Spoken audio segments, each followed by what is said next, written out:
Gift কেনার পরে আমরা চলে এসেছিলাম ডিনারের জন্য একটা রেস্টুরেন্টের নামটা ছিল সিজলিং দরবার। তো ওখানে গিয়ে আমরা দেখলাম ওখানে 3টা ফ্লোর আছে, আর 3টা ফ্লোরই 3 রকমের থিম দিয়ে সাজানো। তো আমরা সব ফ্লোরগুলোই একটু ঘুরে দেখছিলাম।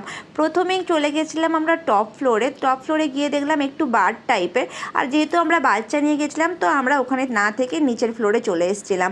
তো ওখানে এসে দেখলাম ওই ফ্লোরটা এতটা সুন্দর আর ওটা এত সুন্দর থিমে সাজানো আছে, আমাদের তো খুব পছন্দ হয়েছে। তো প্রথমেই আমরা কেক কেটে নিচ্ছিলাম, আর ওদের দেখো, তোমরা নিশ্চয়ই দেখেই বুঝতে পারছো যে কাদের অ্যানিভার্সারির জন্য আমরা গিফট কিনেছি।